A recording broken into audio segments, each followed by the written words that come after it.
کبھی سوچا ہے کہ ہماری باڈی کو روزمرہ کے کاموں کے لیے چلنے پھرنے سوچنے ہر کام کے لیے انرجی آخر آتی کہاں سے ہے؟ آج ہم اسی فیول کو سمجھنے والے ہیں جو ہمیں چلاتا ہے۔ تو آئیے اس راز سے پردہ اٹھاتے ہیں۔ تو سب سے پہلا اور بنیادی سوال، واقعی انسانی جسم کو کون سی چیز چلاتی ہے؟ دل کی ہر ایک دھڑکن سے لے کر ذہن میں آنے والی ہر سوچ تک، ہر عمل کے پیچھے آپ جانتے ہیں ایک خاص قسم کا خام مال استعمال ہوتا ہے، اور اسی خام مال کو کہتے ہیں میکرو نیوٹرینٹس۔ یہ وہ بنیادی غذائی اجزاء ہیں جن کی ہمارے جسم کو بڑی مقدار میں ضرورت ہوتی ہے۔ کس لیے؟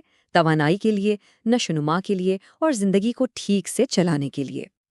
اچھا، تو آج ہم کیا کیا جانیں گے؟ سب سے پہلے ہم بنیادی غذائی اجزاء کی دنیا کو دیکھیں گے، پھر ہم بات کریں گے پروٹین کی جو جسم کے بلڈرز ہیں، اس کے بعد کاربوہائیڈریٹس جو توانائی کا اصل ذریعہ ہیں، اور پھر ہم فیٹس یعنی چکنائی کے اہم کردار کو سمجھیں گے، اور آخر میں اس سارے علم کو ایک بہت ہی آسان طریقے بیلنسڈ پلیٹ میتھڈ کے ذریعے اپنی زندگی میں لانے کا طریقہ سیکھیں گے۔ تو چلیے شروع کرتے ہیں اپنا پہلا حصہ اور ملتے ہیں ان 3 بڑے اور بنیادی غذائی اجزاء سے۔ یہ ہیں ہمارے بگ 3، پروٹین، کاربوہائیڈریٹس اور فیٹس۔ یہ تینوں ہی مل کر ہمارے جسم کے پورے نظام کو چلاتے ہیں۔ آئیے ایک ایک کر کے ان سب کے کردار کو ذرا گہرائی سے سمجھتے ہیں۔ شروعات کرتے ہیں پروٹین سے۔ اسے جسم کا معمار یا بلڈر بھی کہا جاتا ہے، اور یہ صرف باڈی بلڈرز کے لیے نہیں ہے بلکہ ہم میں سے ہر ایک کے لیے یہ انتہائی ضروری ہے۔ پروٹین کو اکثر زندگی کا بنیادی جز کہا جاتا ہے، اور یہ بات 100% درست ہے۔ کیوں؟ کیونکہ جسم کے ہر زندہ خلیے یعنی سیل کو زندہ رہنے کے لیے پروٹین کی ضرورت ہوتی ہے۔ اچھا، تو پروٹین کرتا کیا ہے؟ اس کے کام تو بہت حیران کن ہے۔ یہ ہمارے پٹھوں، جلد اور بالوں جیسے ٹیشوز کی مرمت اور تعمیر کرتا ہے۔ یہی نہیں، یہ انسولین جیسے اہم ہارمونز اور انزائمز بھی بناتا ہے، اور سب سے اہم اینٹی باڈیز تیار کر کے ہمارے مدافعتی نظام کو مضبوط بناتا ہے۔ تو سوال یہ ہے کہ پروٹین ملے گا کہاں سے؟ دیکھیں، حیوانی ذرائع جیسے چکن، گوشت اور انڈوں سے ملنے والا پروٹین مکمل کہلاتا ہے۔ مکمل کیوں؟ کیونکہ اس میں وہ تمام ضروری امائنو ایسڈز ہوتے ہیں جو ہمارا جسم خود نہیں بنا سکتا۔ دوسری طرف دالیں، چنے اور لوبیا ہیں، ان کا پروٹین نامکمل ہوتا ہے۔ اسی لیے تو کہتے ہیں کہ دال چاول ملا کر کھائیں تاکہ یہ کمی پوری ہو سکے۔ جسم کی تعمیر تو ہو گئی، اب باری ہے توانائی کی۔ تو ہمارا اگلا میکرو نیوٹرینٹ ہے کاربوہائیڈریٹس، جو جسم کا سب سے پسندیدہ، سب سے فوری فیول ہے۔ کاربوہائیڈریٹس کی 2 قسمیں ہوتی ہیں۔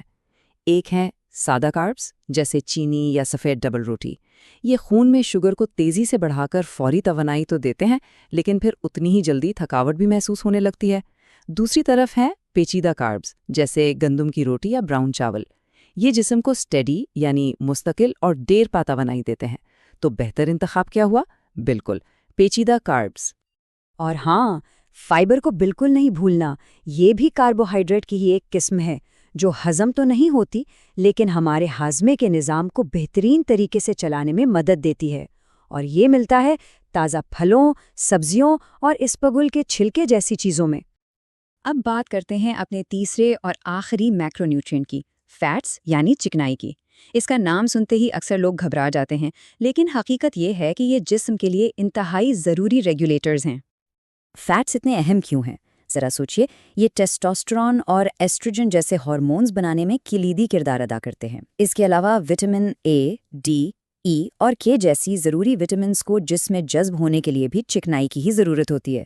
یہاں تک کہ ہمارے جسم کے ہر سیل کی بیرونی دیوار بھی فیٹ سے ہی بنی ہوتی ہے۔